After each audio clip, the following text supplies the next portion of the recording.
I don't want to bother setting up my camera, but I don't want to give away because I feel like I'm just commentating in my head. So I may as well just share this. I'm gonna try and at least provide an analytical perspective as we're watching. This is right now. It's game 2, all CS quals. Diaz is a new third for Team Nefarious. I'm not aware who this kid is, but Buddy and Adam have been a part of this team for a long time. Lion Blaze is a former CRL world champion, also played for Ghost Gaming. It is one of the best ones players in the world. The kid is just extremely solid. Kinsey has been around for the longest time in terms of RLCSX. I remember playing against him on many occasions. Percy as well. He was didn't really see his debut until he qualified as kind of a team that was almost like the Muffin Men. That was Squishy's old team before they got signed by Cloud9. Nobody really knew about them. They were just people that Percy and Magic Bear were just people that queued together a lot. They stuck around with each other.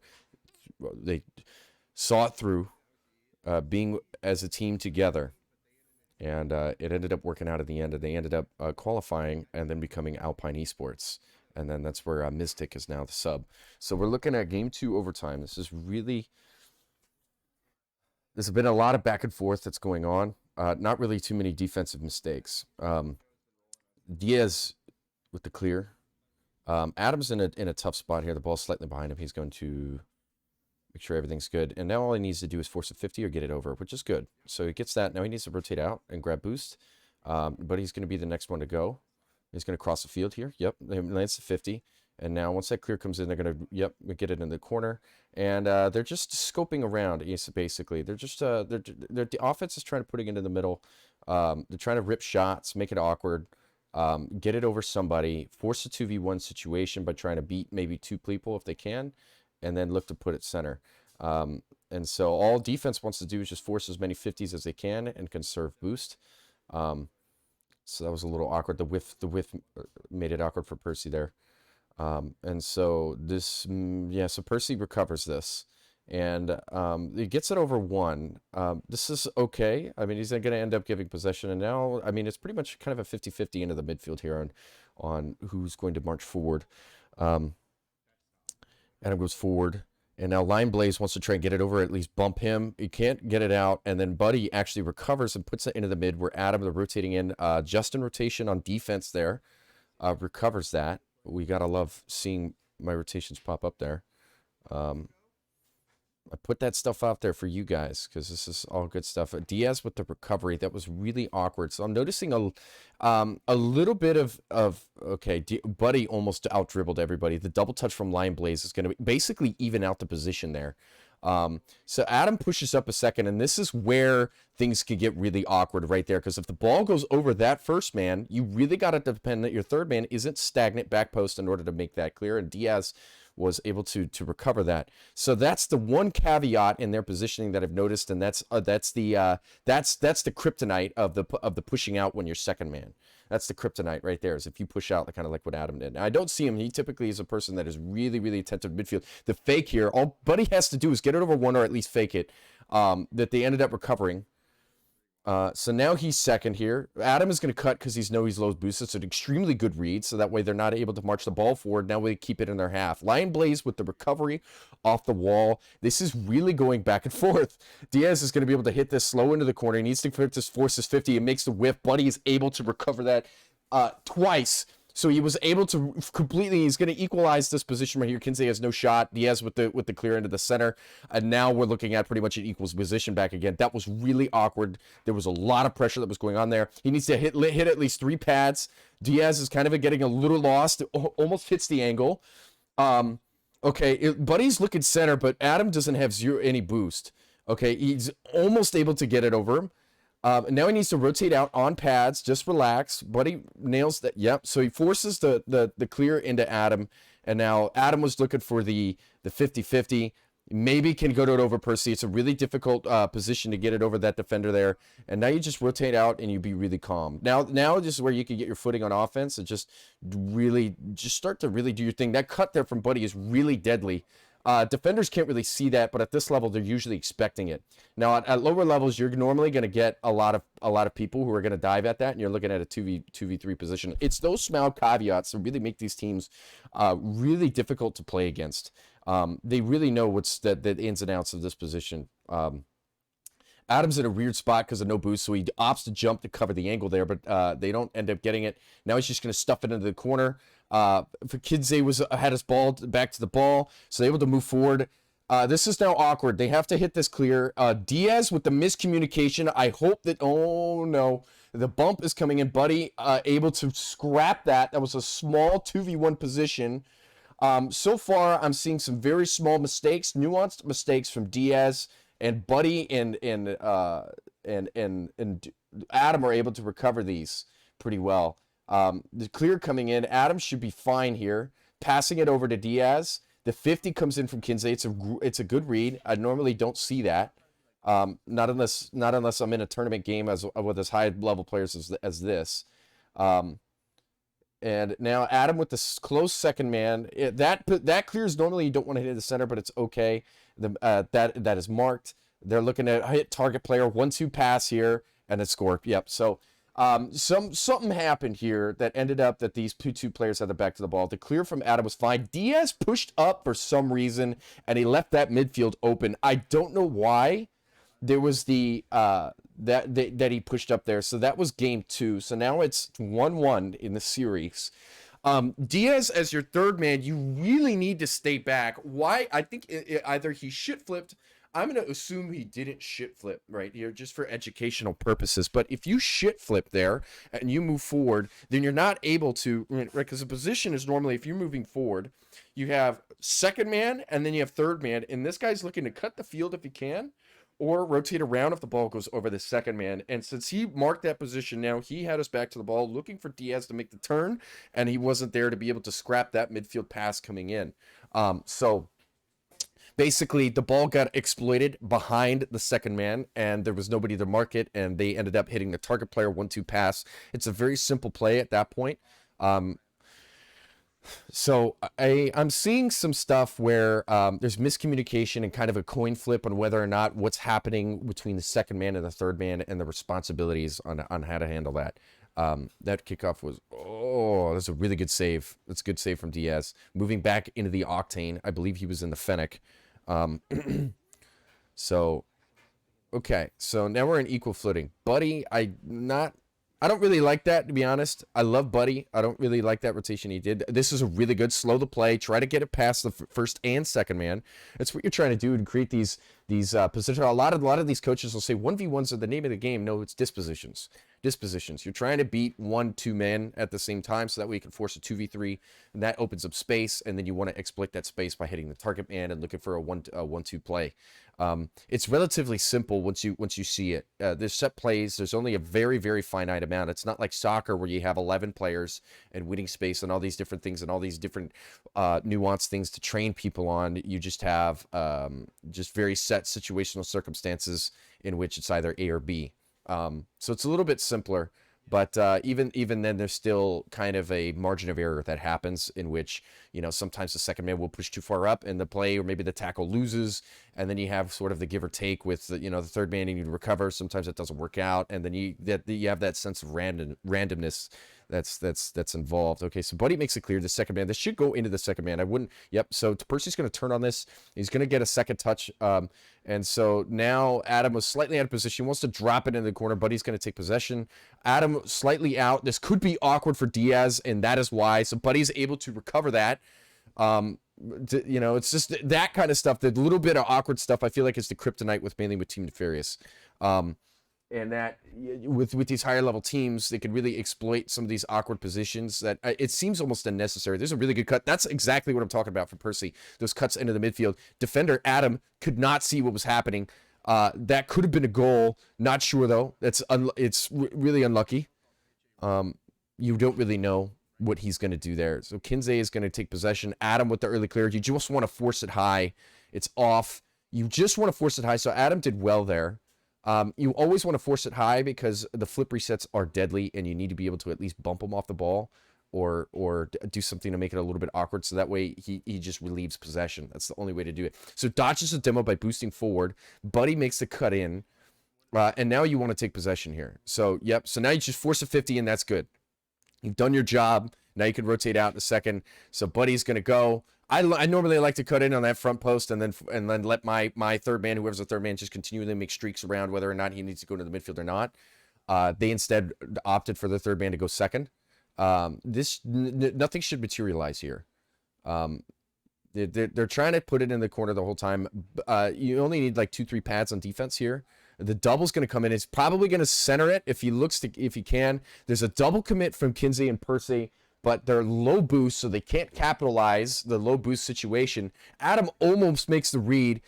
So did Lion Blaze. Okay, that was really, really close, but it works out. It works out. Okay, so now now he goes third, but he ends up getting Adam gets demoed. So that's the second man. Okay, Diaz would good. Yep, so that was good. That was good. They marked him high. That was a good read on the situation there. Kinsey's going to rotate out. Buddy is going to at least force a 50. Nothing happens. And now they can just kind of mush forward a little bit. And by doing that, they can grab 1 or 2 more pads. Buddy opts to go first. That's fine. And that's why he's going to give it into Adam. Adam's going to do his thing. I'd noticed, dude, he's so mechanical. It's ridiculous. Whenever I play with him, it's really cool because he always does this stuff like that, and those make a big difference in creating space for yourself to allow yourself eventual scoring opportunities. It's usually your opportunities like that are going to come out on defense in the air.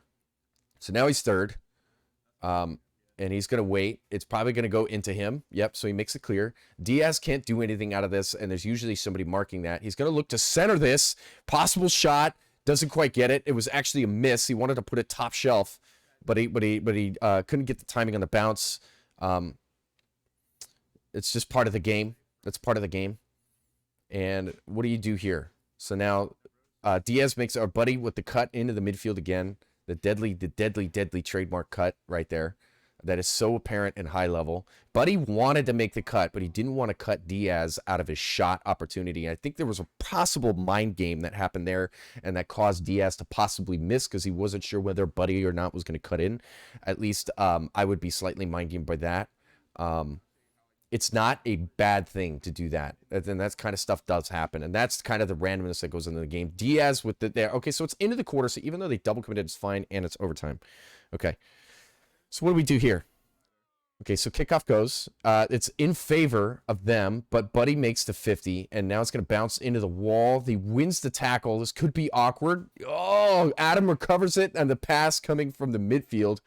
And now this should go into the second. Kinsey is going to tap it around, and now it's a free clear into the third at this point. Now you win space. They mess up. He's looking for a 50 or to center that. It doesn't work out. And now what do? So now he's going to rotate out third. The second gets beat by his matchup there, so they're going to win space. Buddy, yep. So he cuts in, right? That's that close second man rotation that I talk about. That's what I like to do.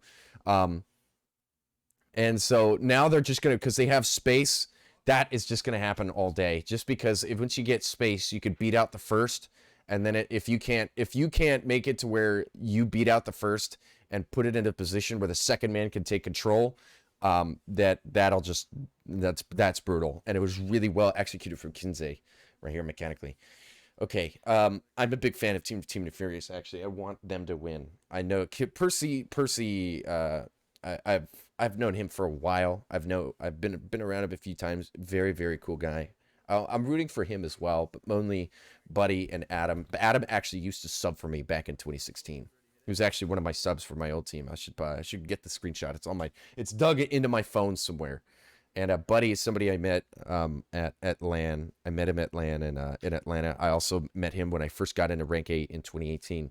And during the midst of playing in Rank A, it was one of the most mentally straining times of the absolute depression of me trying to fit into the higher level and learning because it was of a higher pace.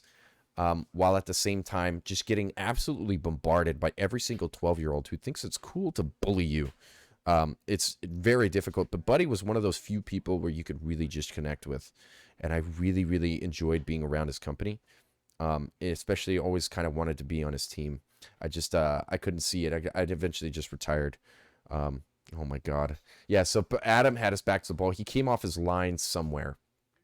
He came off his line. So right when he's cutting in there, yeah, so as soon as he had to dodge the demo. It's just unfortunate because it's a little mini 2v1 there. I would have to go into a replay to see just exactly what went down there that caused them to enter that situation. That should never be. That there's a defensive error that happened there for that to happen. So now Diaz makes it clear, looking for a double. But Betty makes it so Kinsey can't touch that ball, believe it or not. He has to put his back to it because that man cutting in, Buddy, that was there, is usually always going to beat him. Diaz with the whiff. Okay. So now they're gonna hit that. Yeah. So nobody's really cutting into the midfield. There's no mid. Yeah. So when you're, oh, what a read from Adam. That was really awkward. That was a very Monka-esque position. Diaz possibly with the beat on two. Buddy has to respect them on second man. As offense, I would usually say you always give defense the benefit of the doubt, just because if you get beat there, that's a big deal. You're out of the play. You're forcing your teammates in bad positions. So it's better to just wait for them to make the mistakes. And then when it's obvious, then go for it. And it's kind of a 50-50 draw in which you're going to miss some goals, but you're also going to, it feels like you're giving away a lot of goals just because you're like, well, if I would have pushed up, I would have been there. And then that leads to the kryptonite of most players where they want to push up too far rather than letting the ball come to the end of them and playing the play as they should. That's one big caveat that a lot of players don't understand. So he's going to rotate, take Buddy's position. There was an upper 90 shot. It's not going to materialize. There's too many players in net, and they each have about two pads here. So you want to look for some kind of opening in the midfield here. Diaz with the cut in, looks to beat out a player. This is not a goal. Buddy's going to be able to get possession of that and force the 50. So now offense is just trying to beat as many men as they can to create another disposition. Percy is going to beat Diaz, but he's going to nail it against the wall in such a way where it's pretty much covered by defense. Buddy with the really good control. The dodge on the demo plus the 50 is well done. They're stealing boost. Now they're just completely zero. Adam is gonna be able to hit this forward, looking for the target man, which is Buddy there, but it was covered by Kinsey. Passing it off here, but Percy was marked it. It's just not much that the Nefarious can do in terms of how M80 is really covering their defense here, and I feel like Diaz here is really he's choking. Like I'm gonna put this plainly, and I mean this all with love here. It's a very high pressure situation. It's very difficult with players that don't really have too much experience, which I'm not aware who Diaz is with these people. I hope it's not Jay Wiz, and I'm eating my own words right now. But I'm just noticing some very small, minute mistakes that may be causing a detriment to the players like that right there. That was the fault of the first man. Okay, so he got bumped. And Diaz made the misread, and then Lion Blaze was able to stow it into the right side here. So it's another issue where the first man should have been able to. There was a micro error that caused the first man to not be able to mark that ball in such a way where he's able to give the ball into the second, and then as a result they end up getting scored on. So I'm really rooting for Team Nefarious here. They're probably going to end up in 3 goals is a lot. 3 goals is a lot. The game is not over, but it's a double demo here and a shot. Yep. Okay. So it's just really well read. Okay. So 4-0. So we're probably looking at giving up this game. Honestly, this would be a forfeit angle if you're in ranked. Playing against these guys and going against a 4-0 deficit is extremely difficult with how solid defensively there are. You normally have to fight for like 2 minutes just to get 1 goal. So this is probably a GG. I want to say going to game 4, and there's another shot they almost nailed, but we'll keep going. Okay, so big things. What's really happening? A lot of, I feel like, mistakes in terms of duties in second and third.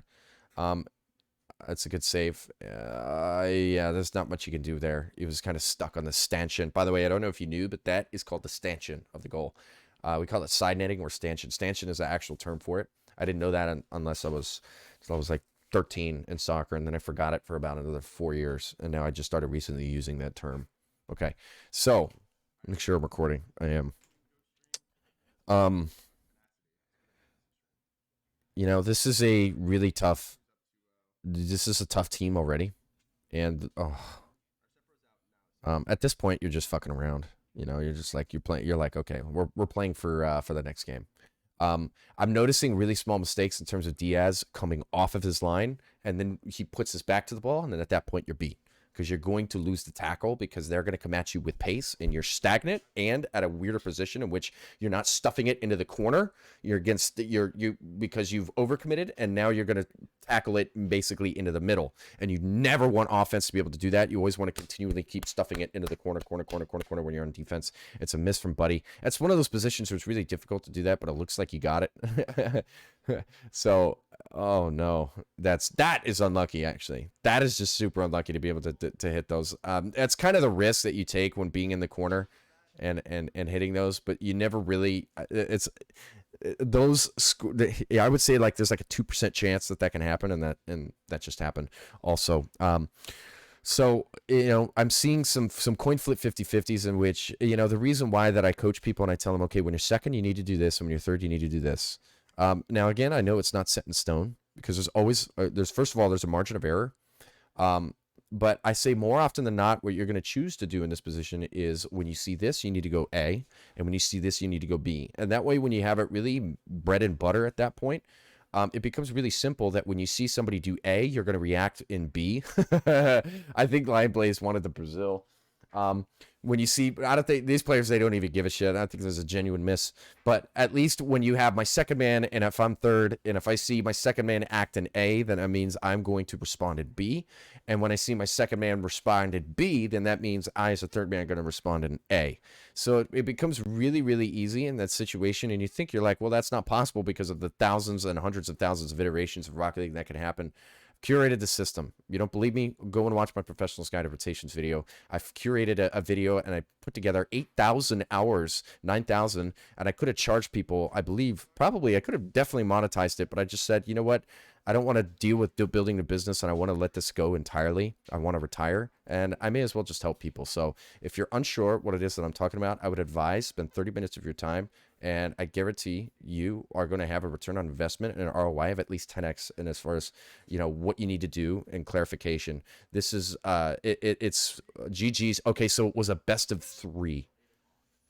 It was a best of 3, and so they won 2-1. That's really sucks. I thought it would be a best of 5, but I don't think they're far enough ahead. I don't know if they're eliminated. I don't think that is losers. Well, let's see. What does the stream say? Outside of their...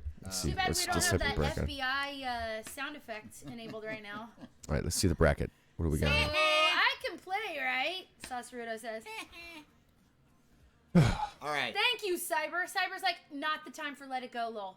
Thank you, Cyber. Dad does psycho casting. That's right. Lucian, what's Hello, up? Mother.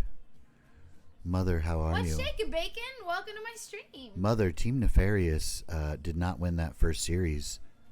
What do you think I should do, Mother? Tell us who we are facing next. Do we know yet? The bracket's not updated! Oh, I keep... That's a little extra, to be honest. All right.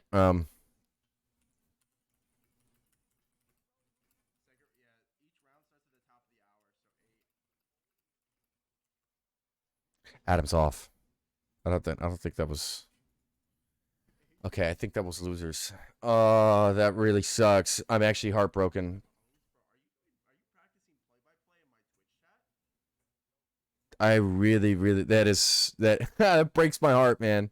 Okay, but we'll watch the Dignitas at least.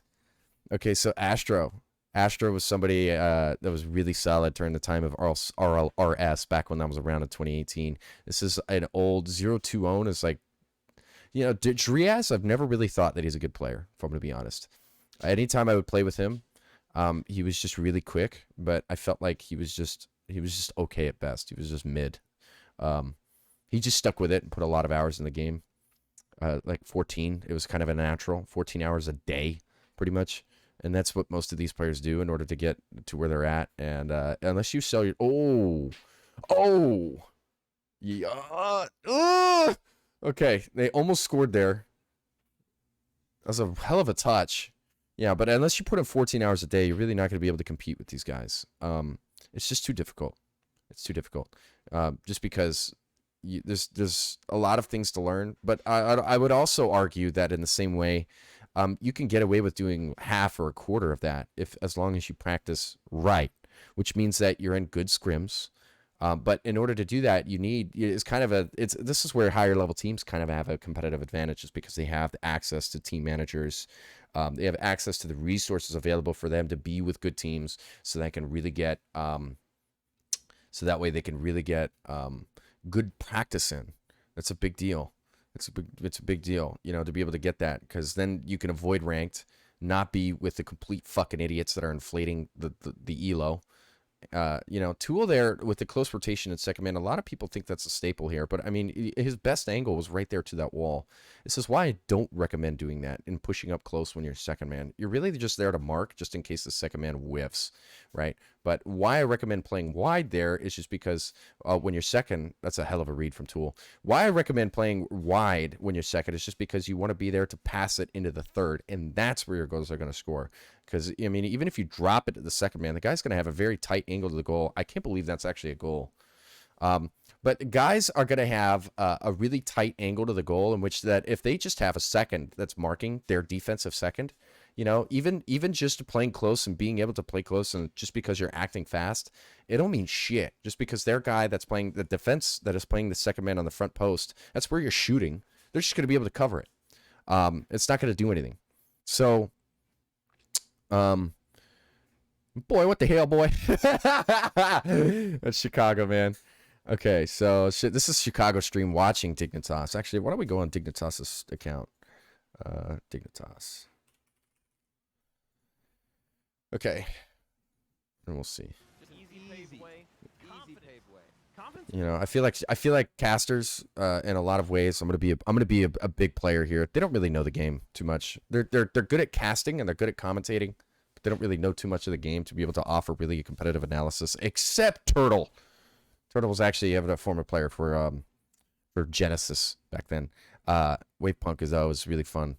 I like Wavepunk. We could deal with him. Turtle and Corelli is also a pretty good player, so I don't mind him. So let's move. I think we got a little bit more games to look at. What is this? Charlotte. Oh, okay. Charlotte Phoenix. Okay, so Optic Gaming 1-0. Okay, so Nefarious is number 12, so I don't think they qualified.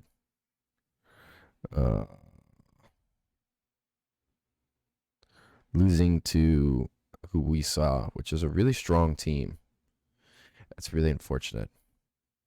Yeah, so it's like, I felt like Diaz was a little bit of the kryptonite in terms of coming off of his line, and the really experienced players that were Adam and Buddy that were able to do this. They were able to recover some situations, but they weren't able to recover them all. I'm going to send a call over to Adam. We'll see when he's talking.